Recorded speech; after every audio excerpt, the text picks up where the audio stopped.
इज़्ज़त माफ़ वज़ीर आज़म जनाब नरेंद्र मोदी साहब, इज़्ज़त माफ़ रेल मिनिस्टर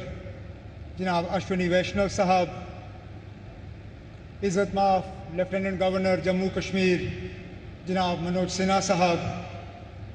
इज़्ज़त माफ़ MOS PMO doctor Jitendra Singh साहब, इज़्ज़त माफ़ MOS रेलवेज़ जनाब सोमन्ना साहब, इज़्ज़त माफ़ डिप्टी CM जम्मू कश्मीर जनाब सुरेंद्र चौधरी साहब, इज़्ज़त माफ़ मेंबर पार्लियामेंट जुगल किशोर साहब, इज़्ज़त माफ़ leader of opposition JNK assembly Sunil Sharma साहब, यहाँ पे आए हुए भाइयों बहनों बुज़ुर्गों, वज़ीर आज़म साहब, इसको किस्मत कहिए, मुकद्दर कहिए,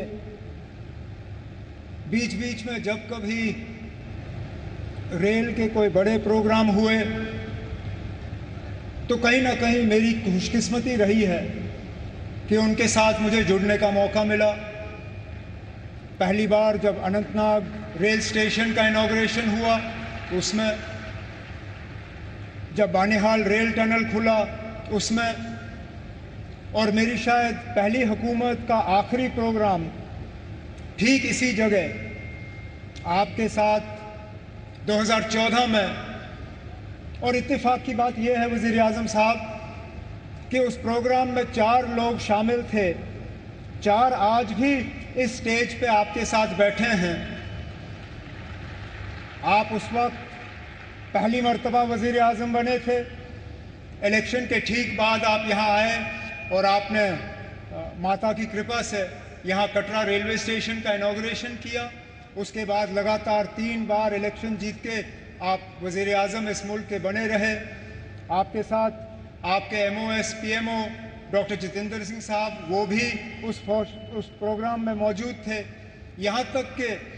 हमारे माननीय लेफ्टिनेंट गवर्नर साहब मनोज सिन्हा साहब उस वक्त MOS रेलवेज़ की जिम्मेदारी संभाले हुए थे जब यहाँ कटरा रेलवे स्टेशन का इनॉग्रेशन हुआ। और ख़ुद मैं वज़ीर आला के तौर पे मनोज सिन्हा साहब की अगर आप देखें तो माता की कृपा से प्रमोशन हुआ, मेरी अगर आप माने तो थोड़ा सा डिमोशन हुआ। मैं रियासत का वज़ीर आला था, अब UT का वज़ीर आला हूँ, लेकिन मान के चल रहा हूँ कि इसको दुरुस्त होने में अब ज़्यादा देर नहीं लगेगा और आप ही के हाथों जो है दोबारा जम्मू कश्मीर को जो है रियासत का दर्जा हासिल होगा। वज़ीर आज़म साहब, इस रेल के ख्वाब बहुत लोगों ने देखे, यहाँ तक कि कश्मीर को बाकी मुल्क के साथ जोड़ने का ख्वाब अंग्रेज़ों ने भी देखा था, लेकिन वो पूरा कर नहीं पाए। उनका ख्वाब था कि उड़ी झेलम के किनारे जो है वो रेल लाके कश्मीर को बाकी मुल्क के साथ जोड़ें, लेकिन आज जो अंग्रेज़ पूरा नहीं कर पाए वो आपके हाथों पूरा हुआ और जम्मू कश्मीर, कश्मीर की वादी को बाकी मुल्क के साथ जोड़ दिया गया।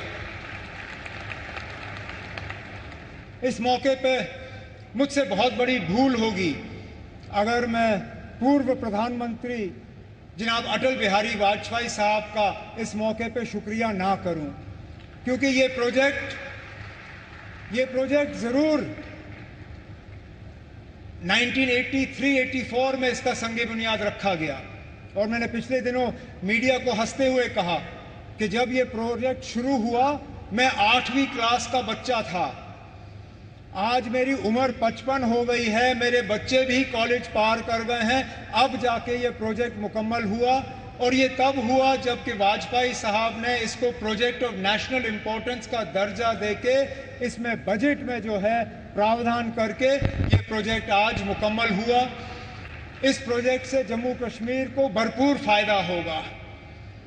लोगों का आना जाना रहेगा, टूरिज़्म से इसको फ़ायदा होगा, यहाँ के रहने वालों को फ़ायदा होगा।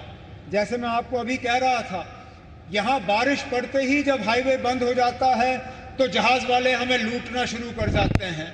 जो 5,000 की टिकट होती है वो अचानक घंटों के अंदर 20,000 की टिकट हो जाती है। इस रेल के बनने से कम उन जहाज वालों की जो लूट रहती है टिकटों की, वो कम हो जाएगी और हमारा आना जाना आसान रहेगा। इसी तरह हमारा मेवा, हमारा फ्रूट, कश्मीर के सेब, कश्मीर के चेरी, कश्मीर के और सारी चीज़ें जो हैं, मैं उम्मीद करता हूं कि अब रेल के ज़रिए मुल्क के बाकी मार्केटों में इनको पहुंचाने का काम होगा और दुनिया भर की मार्केटों में जो है वो हम पहुंचा पाएंगे। वज़ीर आज़म साहब, आज आपके शुभ हाथों से ये एक और इंफ्रास्ट्रक्चर प्रोजेक्ट जम्मू कश्मीर का जो है मुकम्मल हुआ है। इसी तरह के कई और प्रोजेक्ट जो हैं वो तेज़ी से आगे बढ़ रहे हैं, चाहे जम्मू का रिंग रोड हो, चाहे श्रीनगर का रिंग रोड हो, चाहे दिल्ली अमृतसर कटरा का एक्सप्रेसवे हो, चाहे जम्मू श्रीनगर 4 लेनिंग हाईवे का काम हो, जम्मू एयरपोर्ट के एक्सपेंशन का काम, श्रीनगर एयरपोर्ट के एक्सपेंशन का काम, जम्मू ये रेलवे के नेटवर्क का एक्सपेंशन, इन सब चीज़ों को जो है तेज़ी से मुकम्मल करके हमारा पूरा इरादा है और हमारी मुकम्मल कोशिश है कि जो विकसित जम्मू कश्मीर, विकसित भारत का जो आपने नारा दिया है, उसको पूरा रंग भर के हम मुकम्मल करके यहाँ के लोगों के हवाले कर लेंगे। लेकिन आज इस मौके पे जम्मू कश्मीर के लोगों की तरफ से वज़ीर आज़म साहब, मैं आपका दिल की गहराइयों से इस मौके पे शुक्रिया और मुबारकबाद करता हूँ। बहुत बहुत शुक्रिया।